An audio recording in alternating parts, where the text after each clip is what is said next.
Bem-vindos a mais uma sessão de A Conversa, hoje a última antes do verão, hoje com o Pedro Simões Dias. O que é uma imagem? Imagem é a representação visual de uma pessoa ou de um objeto. Platão considerava a imagem como uma projeção da mente.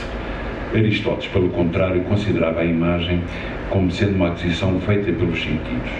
Afinal, o que é uma imagem? Uma imagem não vale 1000 palavras, mas vale 1000 perguntas, escreveu Alan Sekula. As imagens ligam-nos ao mundo e ao que neste muda. Nos dias de hoje, a imagem vale tudo, e tudo é imagem. Uma imagem pode não valer 1000 palavras, mas vale 1000 perguntas. Contemplamos o reflexo da nossa alma no ecrã de um iPhone, de um Android, de um tablet, de um computador, e definhamos como Narciso admirando a sua imagem. Eu e mais eu. Perdemos de nós e dos outros, conhecidos e desconhecidos, amigos e inimigos, num desfile interminável de imagens, verdadeiras e falsas, na rede global do mundo audiovisual e digital. As imagens vão perdendo significado perante a ausência de discurso, ou são manipuladas, criando distopias. A identidade da sociedade contemporânea caminha cada vez mais para a dicotomia gosto, não gosto, concordo, não concordo. Uma imagem pode não valer 1000 palavras, mas vale certamente 1000 perguntas. A conversa pretende ser um diálogo à volta das imagens e da experiência que os meus convidados, provenientes de diferentes áreas, tiveram e têm com elas. Vamos discorrer sobre as imagens que nos formam e fazem parte de nós, as imagens que nos envolvem e não abandonam. Bem-vindo, Pedro. Obrigado por teres aceito o meu convite. O Pedro Simões Dias é advogado e colecionador de perfumes. E quando eu te pedi para me descreveres o que era uma imagem, Pedro, tu disseste uma imagem é o esforço fácil de encontrar memórias e fixar momentos. Que imagem é esta, Pedro? Obrigado, João, pelo convite. Na verdade, essa imagem, eu parti da ideia da imagem olfativa. Da imagem que o nosso cérebro faz após recolher uma sensação de olfato. O olfato é o sentido da memória. Isto é uma coisa científica. O olfato é o único sentido que, para ser percepcionado no hipocampo, não passa pelo hipotálamo, portanto não tem mediadores. Okay? E por isso, aquilo que nós registramos do ponto de vista olfativo é o que fica mais retido na nossa memória, sobretudo na memória do passado da longa duração. O hipocampo é aquele órgãozinho que parece um cavalo negro e que vai definhando com a idade. O olfato é também a primeira expressão da nossa perda de capacidades mentais. Os médicos são pouco sensíveis e nós somos muito pouco sensíveis a reconhecer o olfato nessa dimensão de percebermos o que é a nossa saúde. Já vou à memória, já vou à imagem. Qual é o problema do olfato? É que tu não tens descritores para o olfato. Isto é, enquanto que tu, quando vês uma imagem, vês este preto, isto corresponde a um Pantone que tem um número. Ou quando tu ouves uma nota, um Fá, é um Hertz 440. Tu, quando cheiras algo, tu não consegues ter um descritor equilibrado para todas as pessoas. Se tu deres um perfume tropical ou um cheiro de coco ou um esquimó, ele não vai reconhecer aquilo, mas vai ter aquela sensação. A nossa falta de descritores e a não existência de intermediários até chegar ao hipocampo, que é o sentido da fixação da memória, faz com que nós, quando sentimos um determinado cheiro, ele nos possa imediatamente transportar para um determinado momento. E é por isso que eu disse que era uma forma fácil, porque de facto é a forma mais imediata que tu tens para ter. Só para teres uma noção. Entre o início de tu inspirares e o teu cérebro reconhecer aquilo que tu estás a respirar são 300 microsegundos. É a dimensão mais rápida que tu tens de reconhecer, do teu cérebro reconhecer um estímulo, muito mais que o tato e muito mais que a alimentação. E isso também te leva a essa componente, é que tudo se conjuga para que seja o olfato que te fixa verdadeiramente as memórias. Muito bem. É por isso, mas eu, entretanto, para mim era importante ter alguma imagem que desse arranque à nossa conversa sensorial. Não, mas é preciso dizer. Eu vou tirar quando tu fazes isto, eu disse, eu não quero pôr rigorosamente imagens, eu sou um gajo altamente desinteressante, portanto eu não tenho imagens nenhumas que representem alguma coisa de jeito da minha vida. E o João conseguiu até ontem resistir, e ontem parecia um drogado, ontem estava a falar com o drogado em ressaca, e disse, não, eu tenho que ter uma imagem, eu tenho que ter uma imagem. Viciado em imagem. Não, mas era exatamente, que era só para dar não, mas a imagem é completamente alta, e isso era exatamente que era para nós começarmos a partir daqui a entrarmos no plano branco e no plano sensorial. E porquê esta imagem? Que imagem é esta? Olha, eu aqui tentei recriar 3 ou 4 coisas que eu gosto muito. Eu sou um freak de alguma coisa de aparelhagens de som.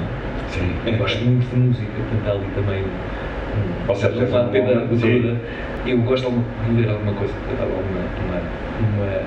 uma caneta e uns perfumes e estava ali uma peça da Underdogs e eu achei que isto fazia assim fazia sentido para misturar agora assim e pensei, olha, é mais rápido que eu consigo fazer em meia hora. Exato, para dar um arranque.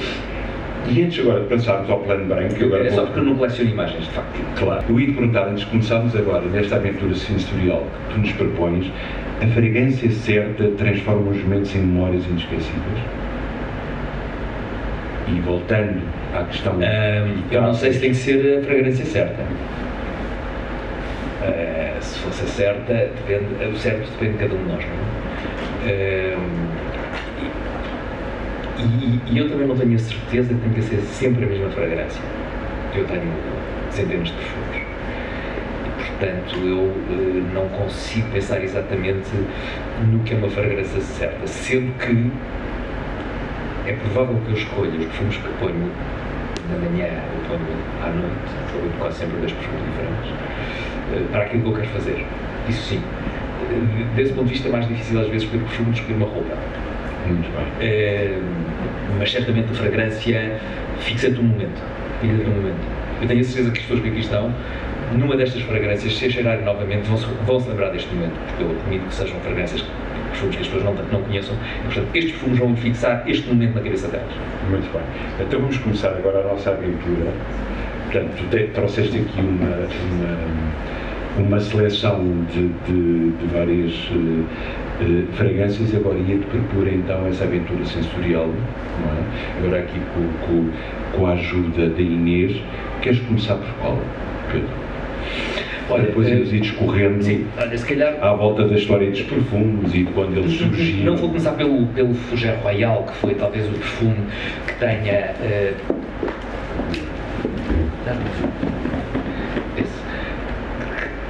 mais influenciou a perfumaria mundial, mas é um perfume mais óbvio que as pessoas conhecem mais. No final do século XIX, Perkin inventou uma molécula sintética chamada cumarina, que foi introduzida neste perfume de Fougère, e que depois influenciou toda a perfumaria masculina. Mas este foi o perfume que me fez descobrir a perfumaria de nicho. Chama-se, este perfume tem um nome particularmente bonito, chama-se L'air du désert marocain do Andy Tauber. É um perfume do silêncio. É um perfume de especiarias. As especiarias são como o bronzeado no perfume. Melhoram quase sempre tudo, mas esbatem a nitidez. Esbatem os pormenores. Mas melhora. É uma espécie como a maquiagem. Não podem ser circo. E eu acho que esta é uma especiaria baunilhada que é muito a marca do Andy Tauber, que é também o perfumista que faz esta marca, que tem o nome dele. E, portanto, este é um perfume de 2005 e foi o perfume com o qual eu comecei a coleção talvez em 2002, 2003, e este foi o perfume que disse: há uma outra dimensão da perfumaria. Hoje eu acho talvez um bocadinho boring. Gostava dele talvez mais picante, mais spicy. Mas de qualquer das formas é um perfume que eu uso há 20 anos e ainda não cansei dele. E ainda não te cansaste? Não. e vos só dar, e depois deixo descansar um bocadinho. É, porque é importante descansar. Eu, entretanto, aproveitava para pegar aqui numa frase bonita do Andy Tauer, que estavas a falar dele, que ele diz: é necessária liberdade absoluta para criar belas fragrâncias. É necessário tempo e os melhores ingredientes que se podem obter. Este é o verdadeiro mistério de criar fragrâncias emocionantes. E eu descobri que ele é um autodidata. Estás de acordo com o que ele diz? Eu estou de acordo com o que ele diz e sou completamente contra autodidatos na perfumaria. E eu adoro Andy Tauer. Mas é a única exceção boa de um autodidata. Os perfumistas são técnicos. Os perfumistas são simultaneamente técnicos e criadores. Eu acho, na quinta-feira passada dei uma conferência em Barcelona, eu acho que os perfumistas deveriam ter direitos de autor. E eu acho que, teoricamente, podem ter direitos de autor e a lei é suficientemente ampla para que lhes dê e possa atribuir direitos de autor. A verdade é que um tribunal absolutamente errático em 2007 e 2008 de francês, da Cour de Cassation, considerou que não havia direitos de autor na perfumaria. E é um erro quase absurdo. Na cidade onde existe um Museu Internacional de Perfume. Ok, não. O Tribunal de Grasse, nesse processo, considerou que havia a Cour de Cassation, que é o Tribunal de Recurso do Supremo deles, em França, é que considerou que não e revogou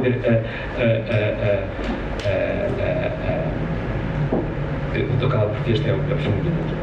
Este é o perfume assinatura. Todos nós deveríamos ter perfume assinatura.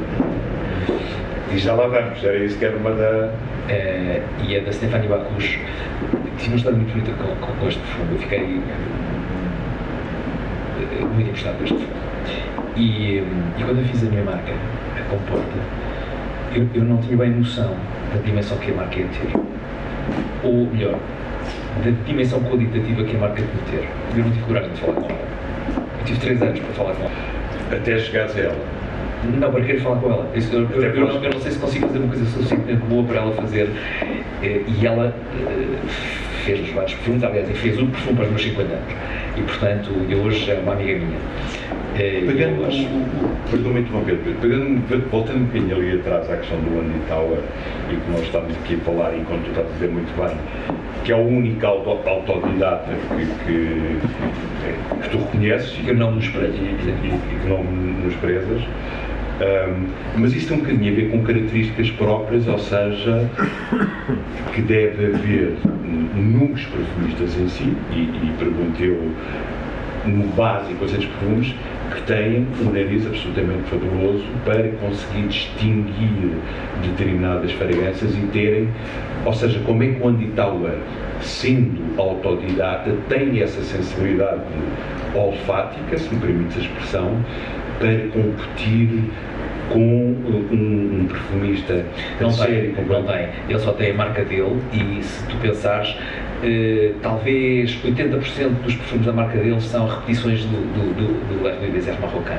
Ele não é elástico o suficiente porque não tem essa característica. Sei que eu adoro os perfumes todos do Andy Tauer, ou quase todos do Andy Tauer, mas ele não era, eu não poderia fazer um perfume para a minha marca. Ele não saberia fazer.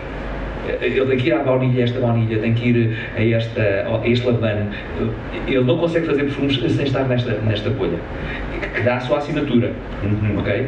Aquela ideia de que as pessoas, os escritores, às vezes escrevem sempre o mesmo livro. No Andy Tauer, manifestamente é isso. Um perfumista técnico é suficientemente elástico para fazer coisas muito diferentes. É verdade que se tu fizeres um perfume com o Chris Carbonell, e nós temos 4, um dos maiores perfumistas mundiais, tu vais ter sempre aquela animação do Chris Carbonell. Eu pulo muito fora um momento dos orientais, do âmbar, do oud, e ele fez para mim uma água de colónia pura. Para mim e para ele, aliás, chama-se mesmo La Colónia da Carbonell. Isto não quer dizer que os perfumistas não tenham também eles um estilo de assinatura, eu já falei dos de assinatura, mas que se reconheça. No Andy Tauer ele só sabe fazer isto. Okay? Por acaso acertou e fez uma coisa muito boa, mas não faz mais nada do que isto. Ótimo. E agora chegar, antes passamos aqui... Mas isto só para te dizer, relativamente à frase dele, sim, é preciso completa criatividade. Eu tenho uma regra com os meus perfumistas, que é, eu dou-lhes um brief e eles podem fazer, às vezes digo-lhes alguma coisa que eu posso querer lá, depois eles podem fazer tudo o que quiserem, mas eu tenho poder pedir-lhes para alterar tudo o que me apetecer. Não é fácil, porque os perfumistas também são artistas, okay? Eles são criadores. Portanto, são autores. E, portanto, tem aquele ego altíssimo que os artistas têm. Claro, era isso, era agora e tudo. Exato, desculpa, mas o Final Cut vou pagar. Final Cut também. Eu sou o produtor, então, é isso que levava àquela pergunta. Antes passarmos agora aqui a outro aroma, quer dizer, e que eu acho muito interessante. Podemos dizer que um perfumista é um artista conceptual, onde o aroma, a fragrância substitui o pictório, é um alquimista contemporâneo. Ou seja, sim, isso é completamente verdade.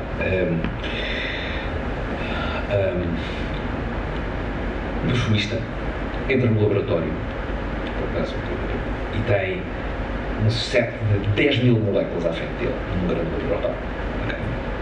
Um perfumista trabalha habitualmente com até 400 moléculas. Só vai gostar de 400 das 10.000, mas de qualquer das formas pode ter umas 10.000 moléculas. E ele vai misturando como um pintor mistura cores. E desse ponto de vista não há rigorosamente nada igual, nada diferente, é tudo igual. Okay? Há um momento em que ele tem um problema, ele tem que satisfazer a vontade do cliente. O Andy Tauer não, porque faz a marca dele e faz o que lhe apetece. Okay? Mas o perfumista vai fazer o que eu quero.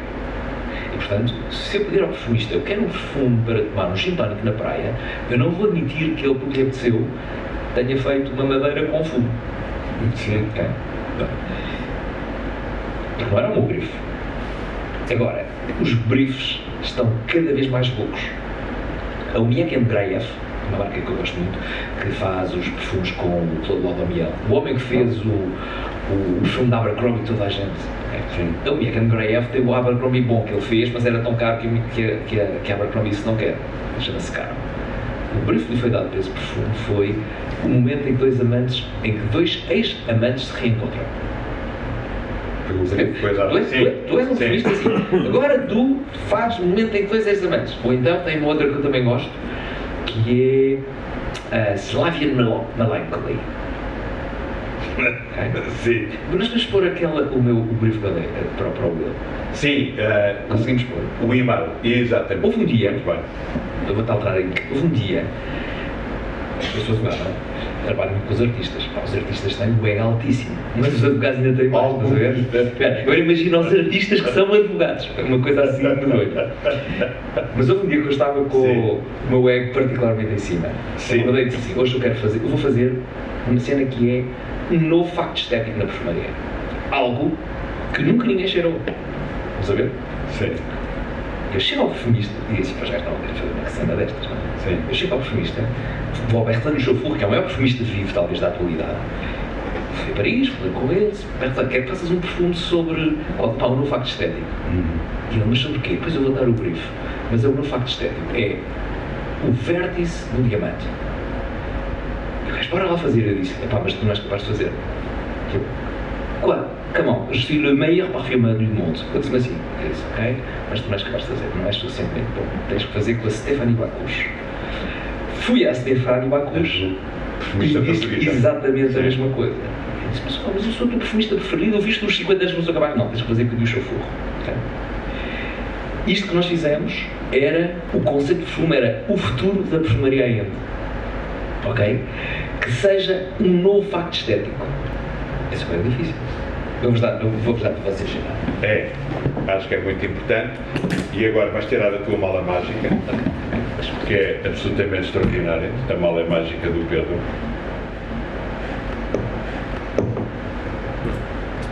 Ok. Eu gostava que pusessem este perfume na mala, ok? Bem,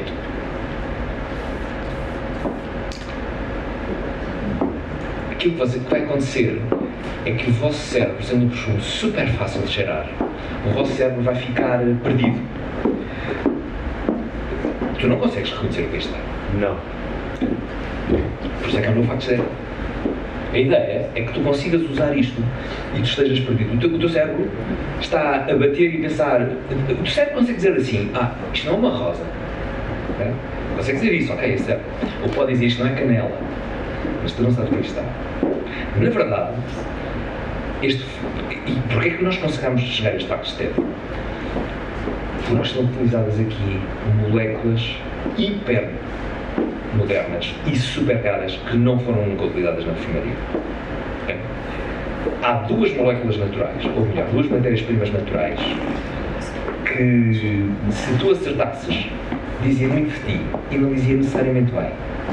Agora, a ideia disto é que se cheirarem, isto é como se fosse, assim, isto é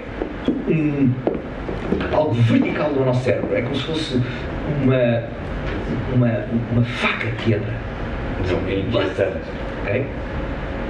Para mim, a pessoa mais importante que há na perfumaria, Michael Edwards, australiano, tem a roda dos cheiros. Eu, quando lhe disse, Michael, um senhor de 80 anos, nós criávamos uma facto estética. Sabe isso que todos os donos das marcas dizem? Pois é, it's a stew, uma espécie de um estofado que vocês cozem com umas coisas novas. E ele criou uma nova família olfativa para isto, que se chama Cold Spices, especiarias frias. Uma coisa que é um bocadinho contrassenso, não é? Pode dizer, a única molécula natural que isto tem, que tu poderias reconhecer, era o zinco, entra no gin. Se tivesse acertado, era sinal que podias no gin. Se não bebeste o gin suficiente, não conseguias perceber. Pedro, reconheceste o gin aqui, o zinco? Pergunta. O Pedro Oliveira é capaz de teres conhecido. O Pedro Oliveira é capaz de ter conhecido. E pegando no ato de tu teres ido com os grandes criadores, os grandes perfumistas, para os provocares e criares novos aromas, eu tinha aqui esta pergunta para ti. Mas para dizer, eu trouxe isto só para dizer, okay, porque como estávamos aqui numa zona da criação e tal, eu quis mostrar que é um facto estético. E a perfumaria pode ter factos estéticos tão importantes como o Malevich, o fauvismo, o impressionismo, o arte conceptual. Muito bem. Como é que um perfumista deve comunicar com o público? Ou seja, a partir do momento em que tu fazes, em que tu és, eu diria, quase um mestre, o alquimista contemporâneo que vai ter perfumista e queres criar um novo facto estético, uma nova fragrância,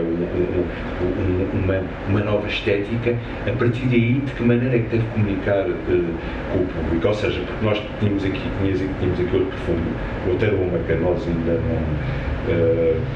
não vimos, não é? Porque estamos aqui a saltar o guião, porque eu tinha aqui o guião só com os nossos aromas, que é o Knizz, não é? Que é muito interessante, porque depois é interessante investigando, percebi que era o perfume favorito do James Dean, da Marlene Dietrich, do Errol Flynn e do Manolo Blahnik. É importante na comunicação com o público precisarmos de figuras glamourosas associadas, imagina, ao cinema, ao teatro ou música, que de alguma maneira consigam transportar a marca. Ou seja, e nós estamos a falar, se tu quiseres, para um público mais vasto. Achas que isso é importante ou não, Pedro? Bom, vamos ver. Os tempos são muito diferentes.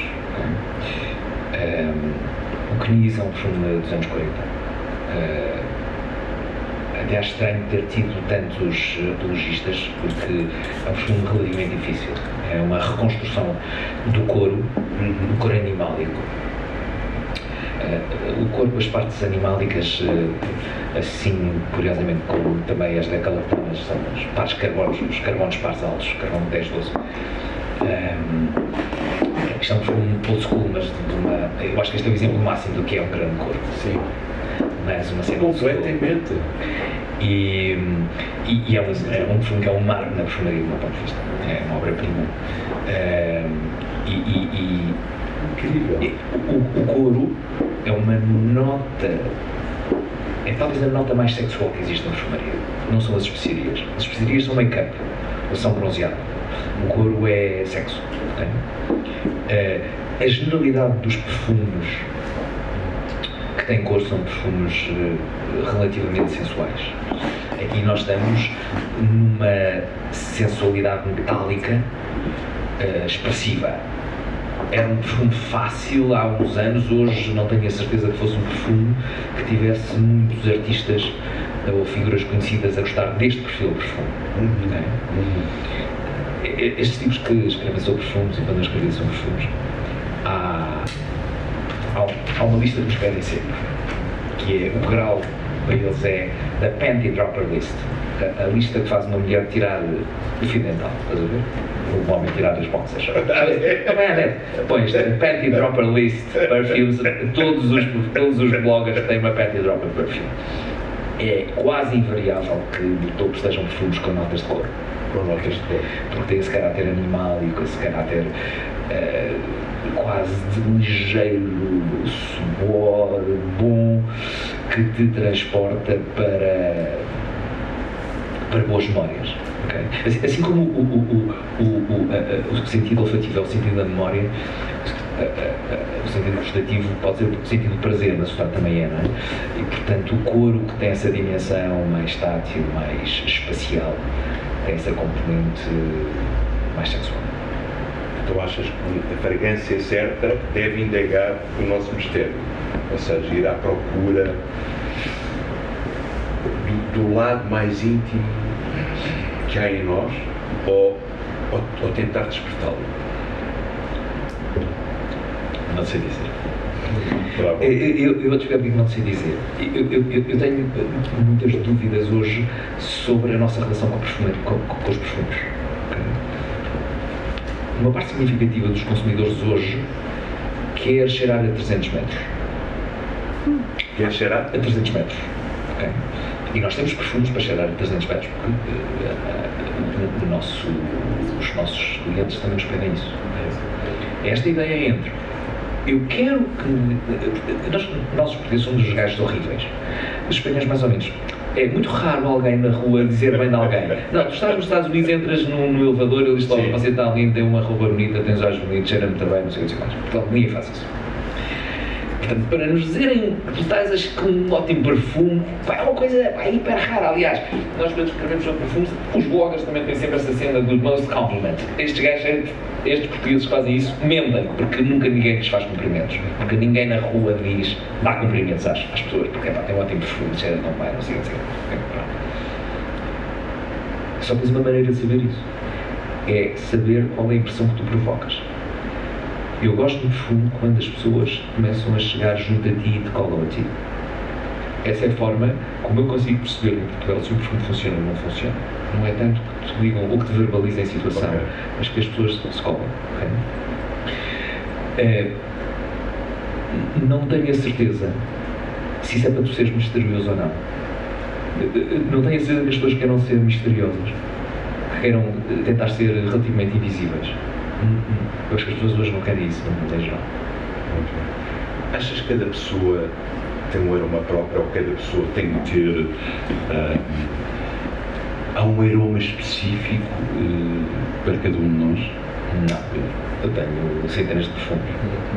Não. Aliás, isto é uma cena para homens. Os perfumes só têm duas funções. Ou que tu te cheires bem, ou que os outros te cheirem bem. Se é para sacar a miúda depois do jantar à noite, ou se é para sacar um desconto no vendedor do carro, ou se é para sacar um novo empréstimo com o melhor spread, é para os outros te cheirarem bem. Mas só deste exemplo. Estes perfumes custam, vamos pensar, 200 euros. Tu vais pensar na tua cabeça, e não queres saber o resultado, deve ser péssimo. De 0 a 100, quanto é que te vale, quanto é que tu achas que é para ti, tu cheiraste bem? Já tens o número? Não queres saber. Okay. Se tu usares sempre o mesmo perfume, tu não vais cheirar o teu perfume. Já vou explicar porquê. Tu vais estar a perder 100 euros se pensares que era 50%. Para responder a uma questão que é, as pessoas têm de ter sempre o seu aroma? Não. Isto não quer dizer que as pessoas não tenham o perfume assinatura, que é aquele perfume que tu voltas porque te sentes muito bem e dizes, pronto, hoje eu vou sacar a Pamela Anderson, estás a ver? E tu estás cheio de confiança para fazer isso. Pronto, põe o teu perfume assinatura. Mas não uses só esse perfume, porque o teu cérebro, se tiver outros perfumes, vai estar desbloqueado. O que aconteceu foi que há cerca de 200 mil anos, quando os primeiros animais saíram do mar para... Há 200 milhões de anos, os primeiros animais saíram das águas para a terra, eles rastejavam e não viam. E comiam o que encontravam no chão. E só encontravam no chão fruta madura, vegetais maduros, fruta podre, vegetais podres e outros animais mortos. Estas primeiras espécies morriam de indigestão. Estavam permanentemente envenenadas. O salto a seguir das espécies foram aquelas espécies cujos o cérebro começou a reconhecer o que era fruta madura e o que era fruta podre. O que eram animais mortos e que não se podiam ser comidos. E o teu cérebro, ou aquele cérebro daquelas, media o peso das moléculas.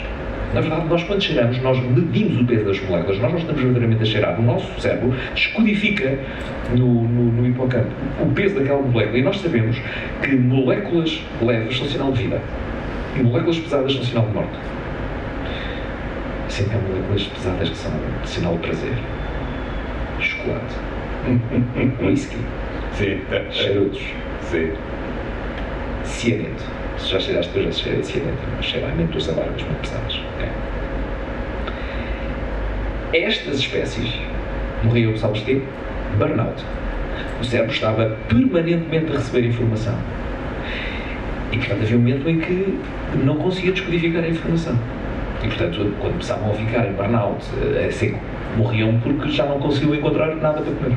Okay? O salto a seguir das espécies que ainda está hoje foram aquelas que começaram a introduzir uma enzima nos neurosensores olfativos, que se chama P-citocromo 405, que te descodifica e que te compõe o cheiro.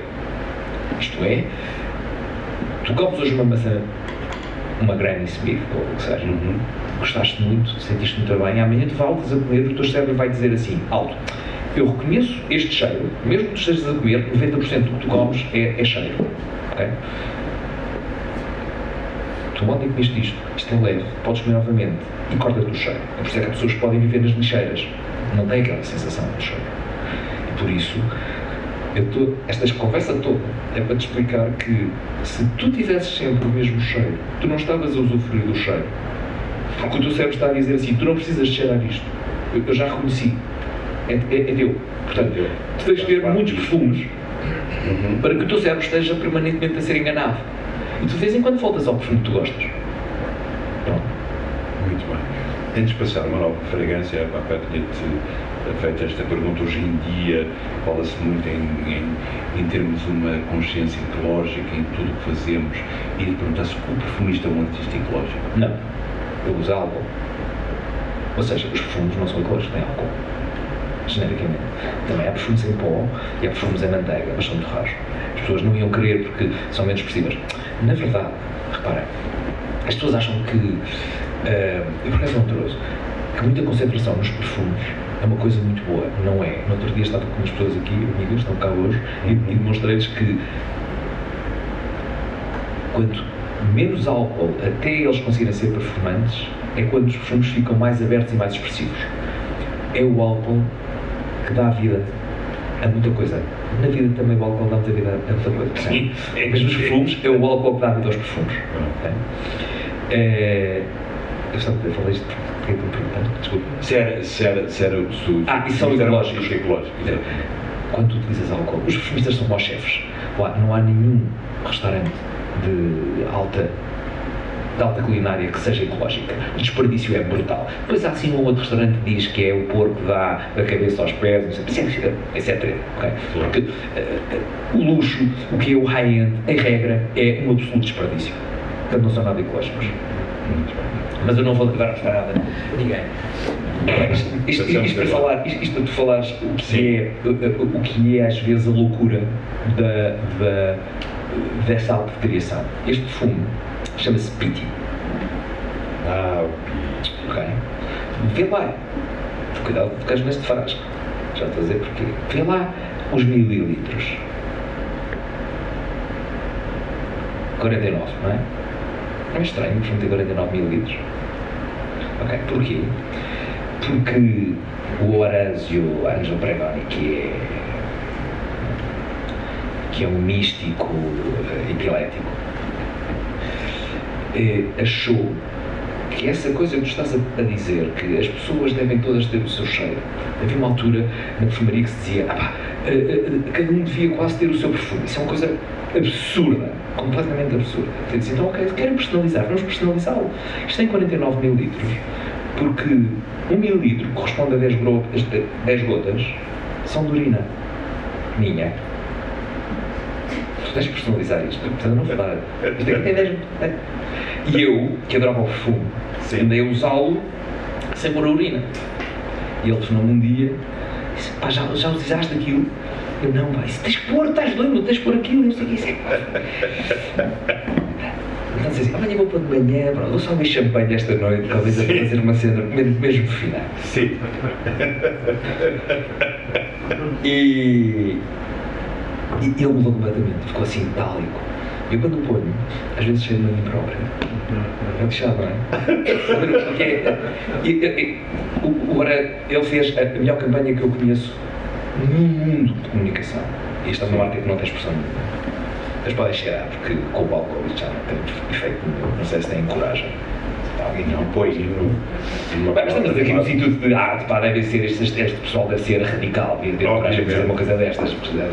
Se viesse aqui a Marina Abramovic, seria coisas muito piores, não é? Sei que eu estava a dizer se cada pessoa, cada homem. Estamos falando por cima, absolutamente perfeito. Porque é aquela coisa. Se alguém quiser. Tu quase tiveste medo do canaquilo. Não tive medo, claro. Fiquei com medo, mas delicadeza de fez outras coisas. Mas. Sem drama nenhum. Olha, a nossa estimada Manela está ali. Mas. Qual é?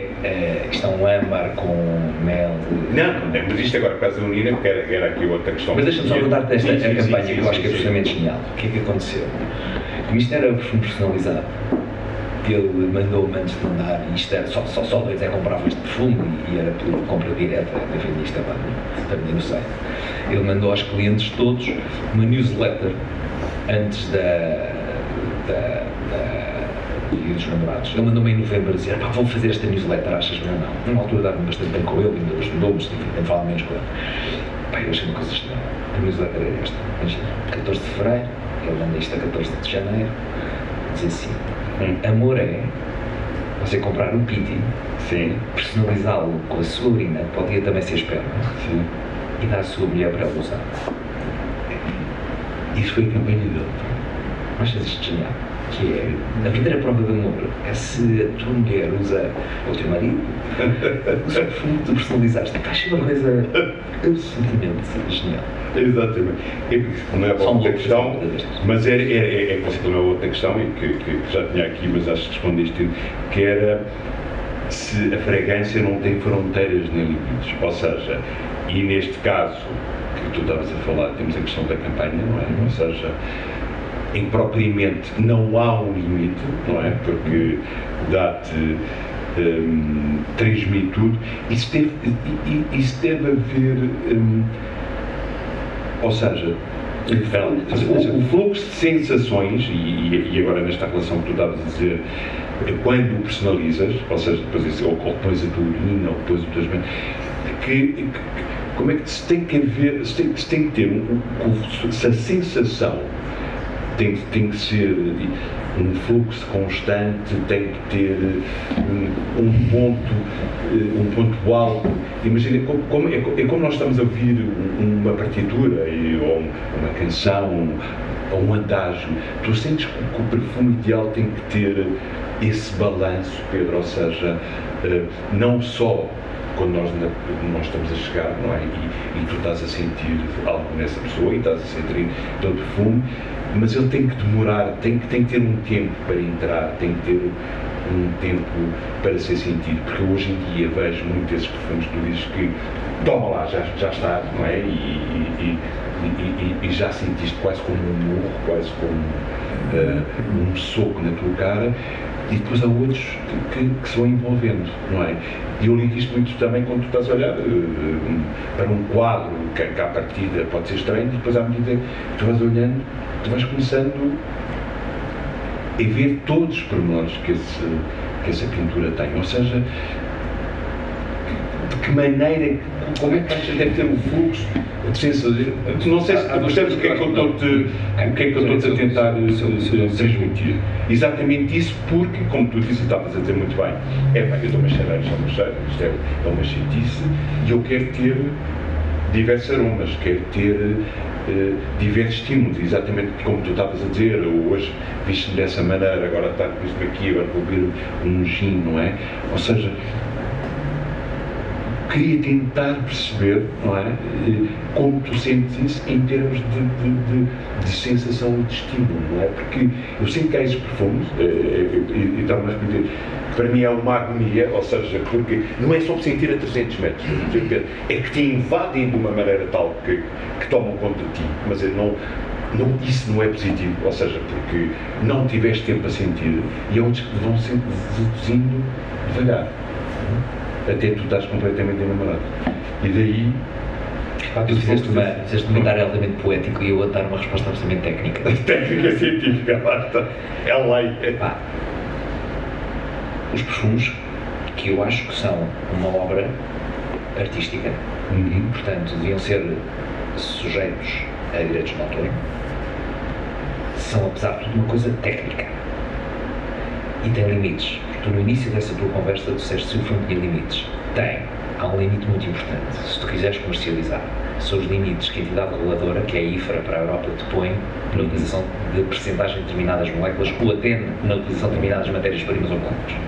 Tens esse limite. Eu apostaria que o Pitti, o Ângelo, se borrifou para esses limites. Eu apostaria. Há uma marca, aliás, espetacular toda, que é Slumber House, norte-americana, que há uns anos comprei os perfumes deles, são perfumes muito difíceis, do Josh Long, e eu mandei assim, mas vocês comprem com a IFRA? E os gajos responderam assim, of course not. Mas tu tens, se quiseres ser uma marca no mercado, para não teres problemas, tens esse limite. E esse é um limite muito importante. Olha, hoje a Iris, que é 35 mil euros o quilo que eu tenho ali, se quiserem cheirar, as duas moléculas, uma das duas moléculas mais caras do mundo, uma das madeiras-primas mais caras do mundo, não podes pôr a quantidade que quiseres. De natureza não podes pôr a quantidade que quiseres. Okay? Portanto, e 10 em 10 anos, sobretudo 10 em 10 anos, a IFRA corta-te inúmeras maneiras. Quando em 89 o Mascambrete foi proibido pela IFRA, perfumes como Alcoros, Blue Stratus, Fahrenheit morreram, ok? Relativamente ao que eram bem, são bons, porque não havia moléculas de substituição que fizessem aquilo sentido mesmo e a preços que fossem possíveis para as marcas fazerem.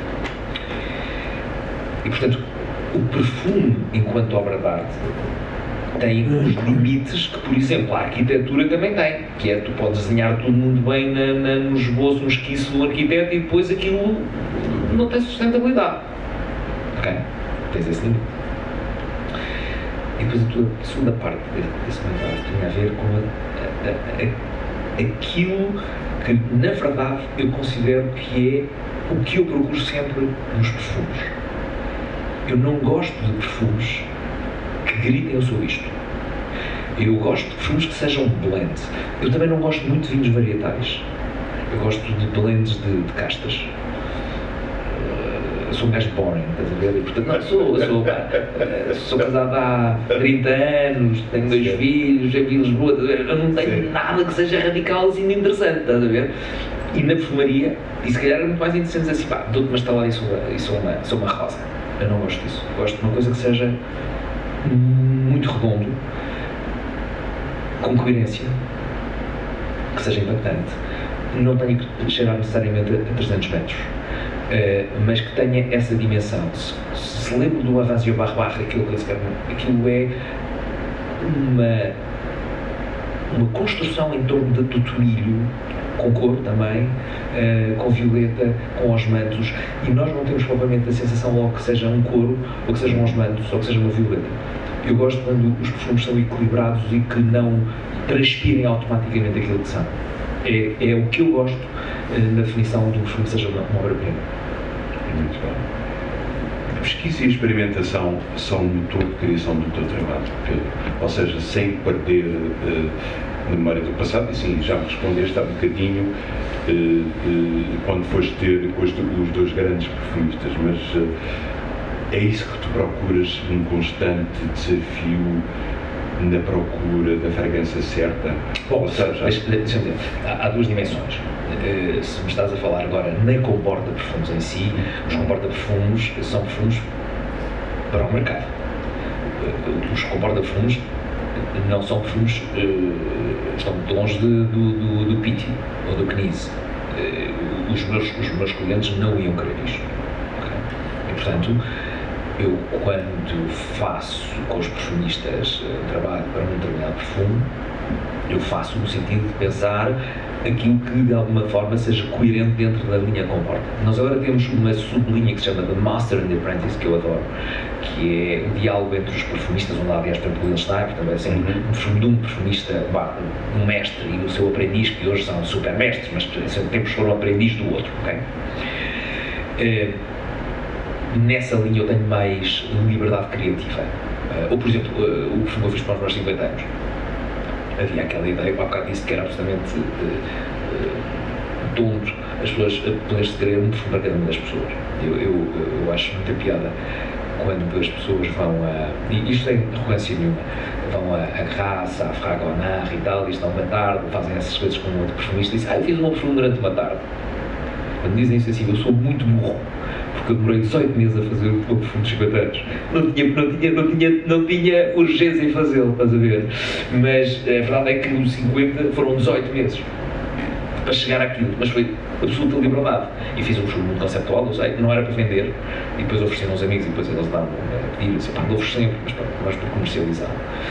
Não sei se estou a responder à tua pergunta. Sim, estás a responder uma parte dela e estás a falar com mas eu queria também distinguir a parte do comporta perfumes, mas também quando querias perfumes particulares para marcas ou te pedem, não é? E eu sei da relação que acho que construíste de alguma maneira uma relação com o Porsche, ou seja, como é que tu crias e como é que tu pensas um perfume, ou seja, para o teu dito cliente que não gosta do Pitti, não é? Que não te comporta, e tu estás a criar para um público específico. Vou dar dois exemplos.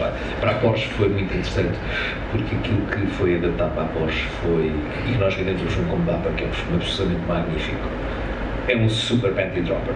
Okay? Pronto, se quiseres, vou gostar da tua mulher logo à noite depois o Dapper, depois tu dizes. Eu tinha que criar um perfume que fosse simultaneamente um clássico masculino, que fosse verde, porque aquele Porsche é um Porsche verde, que cheirasse a cor, porque tu tens a sensação de cor dentro. Perdão-me interromper, eles fizeram-te um briefing sim. Também, sim. Ver o que é que concretamente, o tipo de cliente que eles queriam. Uma chapinha com a cor para ver. Sim, mas imagina, o nosso cliente Porsche tem esta idade, tem este tipo de trabalho, tem uma casa aqui, vai ali, não sei o quê. Fizeram esse briefing todo. Sabes o que é que eu adorei na cena da Porsche? Bem, foi eu tentar criar um perfume que fosse para um homem e fosse verdadeiramente bom. Pá, nós homens somos básicos, nós somos muito básicos. Eu quando penso um perfume para um homem, digo assim, vamos fazer um grande perfume, faz um grande perfume, depois digo ao perfumista, tira lá tudo o que é bom que tenhas. Nós somos assim uma release de 3 notas, estás a ver? O grande perfume masculino do século XX chama-se Pour un homme do Caron. 3 notas: lavanda, madeira e bergamota. Ponto. Nós satisfazemos com um pouco. Aliás, nós não gostamos de muito isso, João. E aquele não, que foi um perfume hiper complexo, que era para um homem, parte verde, posto milho, pepino, melão, alcatrão, depois tive de pôr oud, porque assim, tem que mostrar os gajos da Porsche, tem que dizer que esta porcaria tem 35 mil euros numa molécula, estás a ver? Oud, tem tudo o que tu possas imaginar. E aquilo é super. E depois tinha íris, violeta, aos mantos. Não disse aos tipos que tinham flores, porque senão eles iam matar. Agora, sabe que é piada na Porsche? É que o cliente Porsche são cerca de 90 e tal pessoas, homens, 90 e tal % homens. melhorou o índice de mulheres com o Cayenne e sobretudo com o Macan, um carro mais da senhora, mas são quase homens. E os compradores são quase todos homens. E houve uma altura que eu recebi os resultados que eles me disseram dos focus groups. Tinha 40% de mulheres. Mas vocês não dizem que são 90 e tal por cento homens? Pois, mas é que são as mulheres que dizem se eles podem comprar ou não. Não é para todos, porque há aqueles gajos que são colecionadores. Em Espanha há cerca de 60 pessoas que têm mais de 50 Porsches de coleção. Dessas das mulheres não metem lá ideia nenhuma. Mas para os outros, tu dizes que não é um Porsche. Tu vais ter que impressionar a tua mulher e dizer assim, pá, sim, senão ela vai dizer. Não, okay. Mas é interessante relativamente à Porsche, só para chegar, que é quando tu estás a falar da nota da floral ou da nota das flores, tu disseste, eu não podia dizer isto a eles. Ou seja, porque pensas de alguma maneira introduzir as notas florais e ofender a masculinidade deles? Porque... Vou-te dizer, não sei. Não é? A ideia hoje é, tu não pensas num perfume masculino a cheirar a rosas, estás a ver? E eu disse, nós somos muito básicos, é uma coisa que estas senhoras devem dizer aos namorados e aos maridos, mas nós não fomos sempre básicos. Na corte do rei Luís XIV, que foi expoente máximo do luxo de sempre da humanidade, os homens usavam águas de rosas, as mulheres usavam pó de talco, mas não ao que cheira hoje o pó de talco, porque hoje o pó de talco cheira a rosas ou a íris. Okay? Depois dissesses que era usar um perfume de rosas, um homem, tu dizias, opá, sou fotógrafo, sou artista, mas não vou usar mais rosas. Exato, tem limite. O que quer dizer que isto é uma questão conjuntural, de um determinado tempo, estás a ver?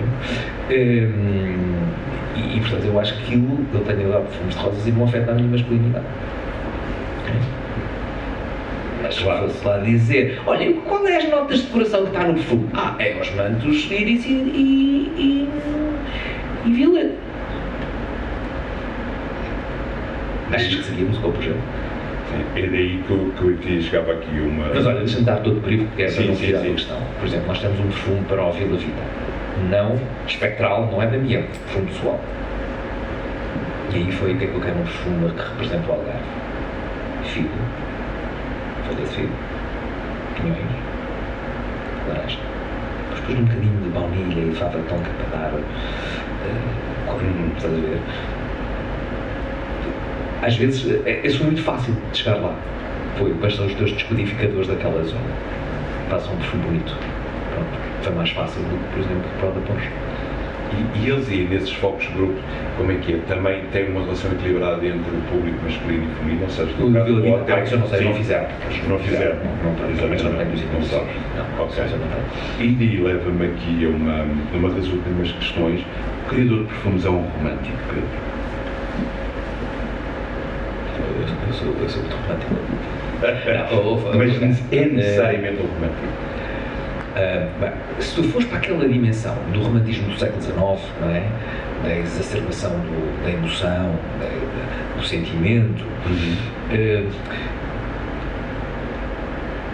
eu acho que tu tens que ter alguma sensibilidade.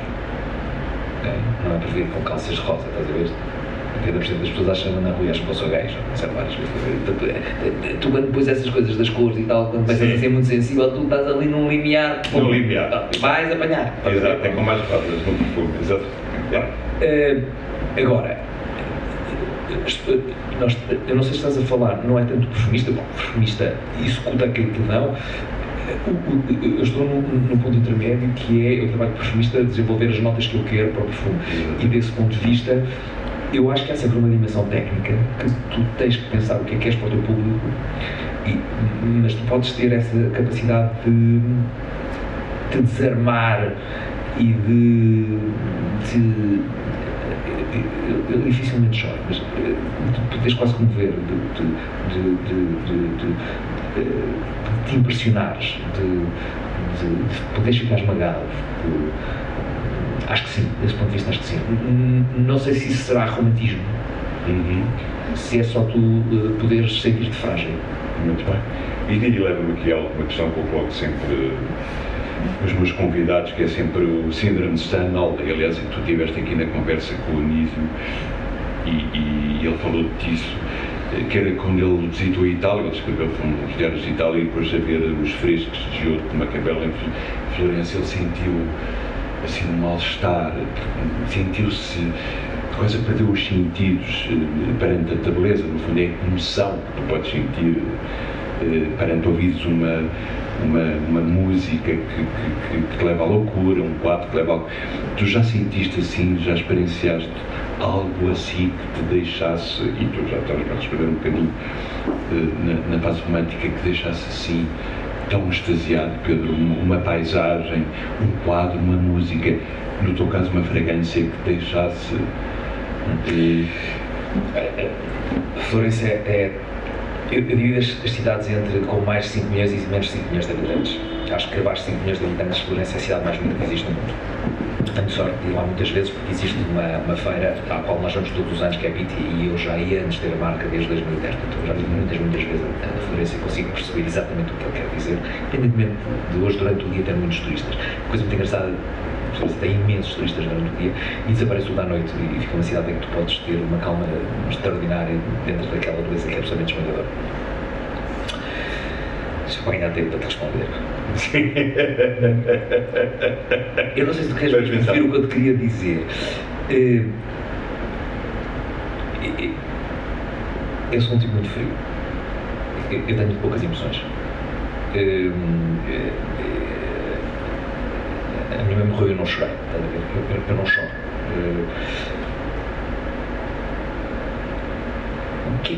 Mas isso não quer dizer que não te sintas, lá está, e já tinhas respondido. Overwhelmed. Ok, pelo corpo da minha mulher. Por ela.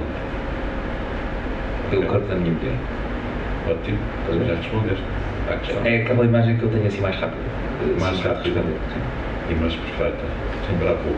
E entretanto, que eu peço sempre aos meus convidados para trazer um objeto, e tu tens ali 3. Eu trouxe o perfume dos meus 50 anos, que eu disse demorei 18 meses a fazer. Eu vou dar para as pessoas cheirarem. Deste eu não aceito nenhuma crítica. Crítica que seja, possa ter, apontar o que quer que seja. Não, mas eu acho que foram muito tempo a acabar a fazer todas pessoas educadas, estamos aqui e devido ao teu talento também não parece que ninguém vai dizer nada de mal. E portanto achei, aliás, este filme tem uma história que eu acho que é engraçada. Enfim, mas quando tu crias, eu quando fiz este filme só para mim. E aliás, acho que nem partilhei com ninguém lá em casa, aliás, também ninguém lá em casa raramente querem saber destas coisas. E demorei 18 meses, quando a versão final me chegou. Foi muito difícil. Eu disse várias vezes à Stefania, pá, nós não vamos conseguir. Pá, estamos muito longe, tu não vais conseguir, não vai dar. Depois de repente é que ela mandou-me aquilo e ele, pá, o fumo estou na minha pele e ficou ok. Isto fiz entre 2017 e 2019, okay? Quando eu fiz 50 anos. E eu não tinha noção que isto fosse state of the art. Era o perfume que eu queria, mas eu reconheci que era um perfume difícil. Até não comercializámos e hoje vendemos muito bem o perfume.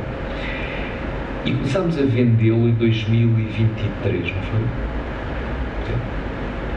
E ele foi um concurso.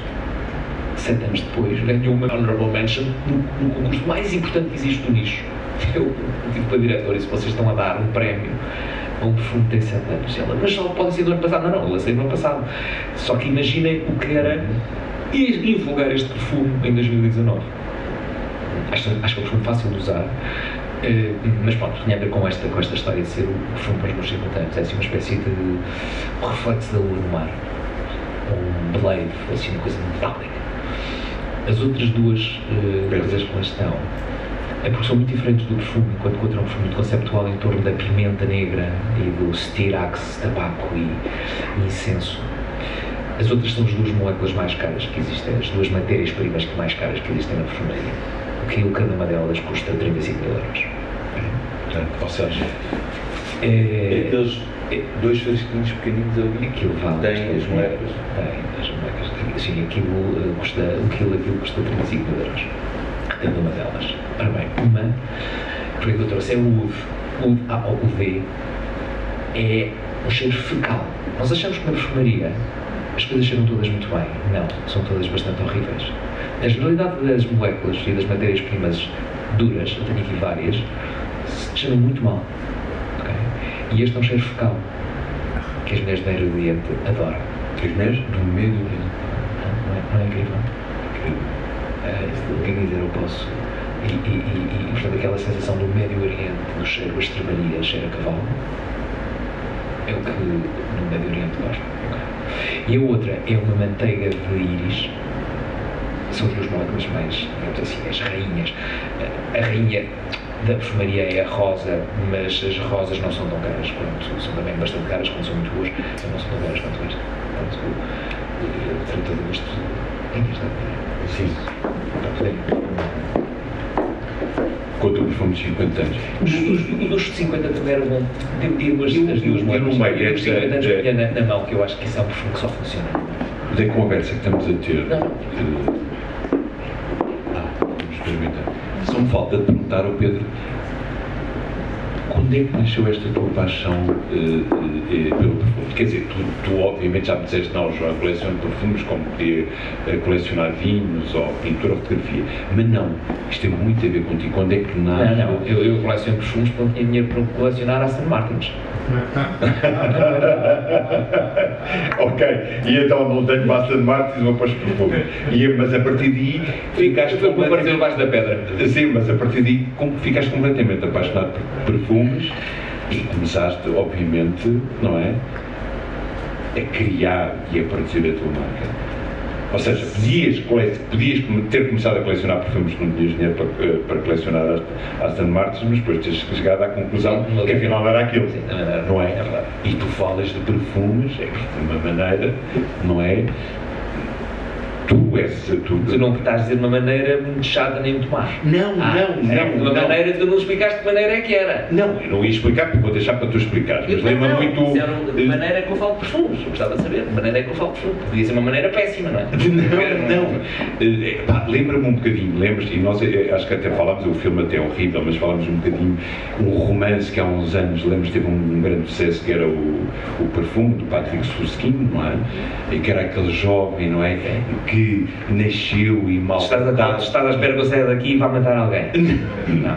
Não, a história é essa. Não, mas é que eu estou dizendo, não era só isso, porque estás a falar na questão do Médio Oriente, que é aquele cheiro a estrebaria e aquele cheiro a jet, e ele vivia no meio daqueles cheiros.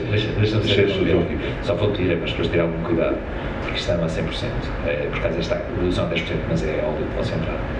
E isso fica no nariz muito, isto vai demorar tempo assim no nariz. É muito intenso. É, será para ti. Se tens coragem. Claro. Imagina como é que as pessoas gostam de. Este é um udo do Laos, tem aqui também um udo da Índia e do Vietnã. Não achas que é focal? Não te cheira a casa de banho? Eu Não cheira a pensar. cavalo? Não te cheira assim a transpiração na sua? Sim, tem qualquer coisa. É que a perfumaria não é sempre boa. Olha, eu tenho aqui um perfume. Não, mas não é. Eu diria mais estável. Está boa, E ok. isto, estável. Está Eu lá conheço a estável. parte focal, sim. Ok. Não, mas não Animal, é bem. não? Sim, mas não é bem. Não é interessante, podíamos discorrer acerca disto, não é bem fecal. Agora, eu vou falar, quando eu quero impressionar, ponho esta porcaria só em início e só assim. É fabuloso, não é fabuloso. Diz? Pedro, é fabuloso. Afinal é fabuloso. Tu eras um homem sensível, tu eras um menino que não se podia tocar, sensívelzinho. Não é assim, não é sensívelzinho, não. Eu estava a falar dos perfumes, dos 300 metros, daqueles hiperflorais que a 300 metros já conta esmagar. Portanto, esmagar porque são maus, são horríveis, são flex do supermercado. Andas a falar de coisas desta dimensão. Não, nem estou a falar de supermercado, estou a falar. Eu estou a usar contigo. Eu sei. Epá, coisas em que nós falámos, por exemplo, há coisas da Chanel epá, que são, para mim, não é? Estamos a falar de uma coisa pessoal, que são, esmagam demasiado. Percebes o que é que eu digo? Percebo. Querem experimentar isto? Isto é extremamente diferente. É o teu outro lado. Isto é isto. Isto é a nota mais bonita da perfumaria. Sim, pois, depois de cheirares o udo, vais para aí e passas. Isto é como a divina tragédia do Dante, passas de um momento para o outro. Não! Uau! Isto é uma espécie de memento mori, é um momento em que tu sentes que podes ser mortal, estás a ver?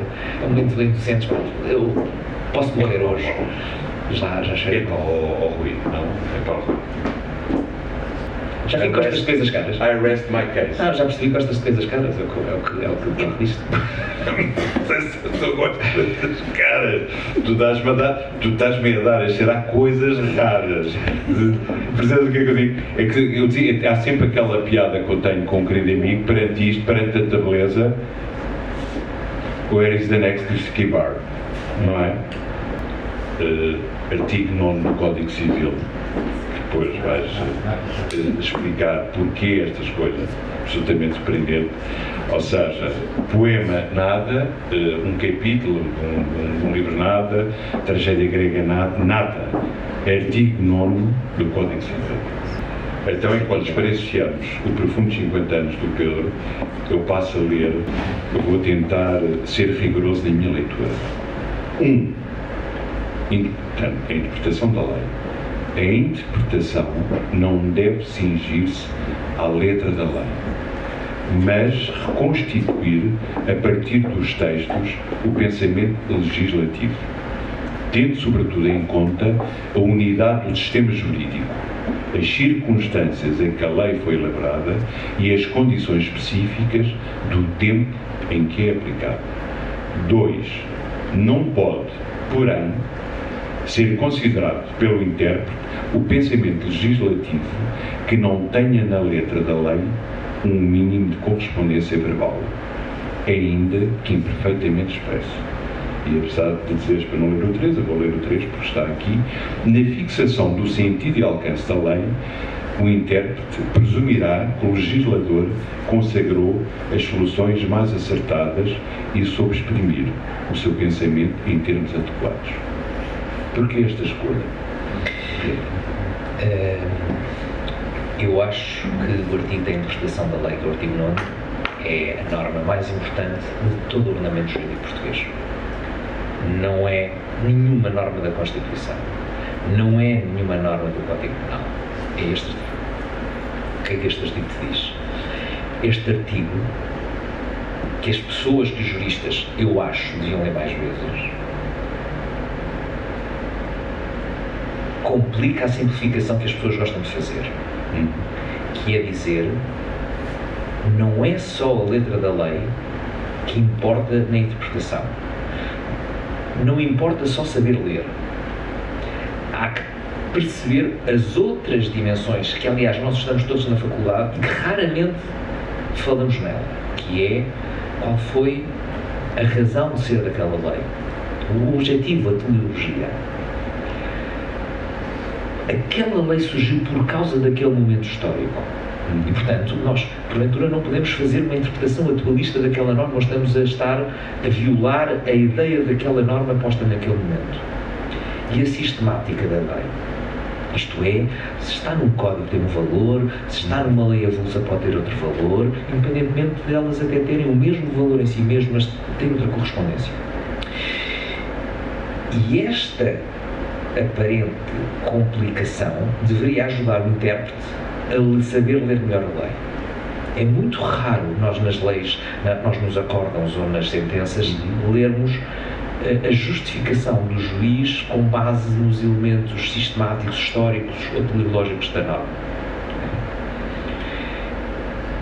Nós achamos, isto tem a ver também com o fato, porque nós achamos, se disseres assim, no século XIX, o positivismo, dizia-se, o perfeito é que o juiz estivesse na cena do crime. Isto é, eu sou juiz, não preciso de ouvir testemunhas porque estou a ouvir neste momento o João a dar um tiro no Pedro Oliveira. Errado. Isso não é verdade. Porque a vida é mais complicada do que a imagem. E o João pode ter dado um tiro ao Pedro Oliveira, porque Pedro Oliveira pode ter dado uma facada 10 minutos antes. Okay? E que isso pode atenuar a situação. Okay?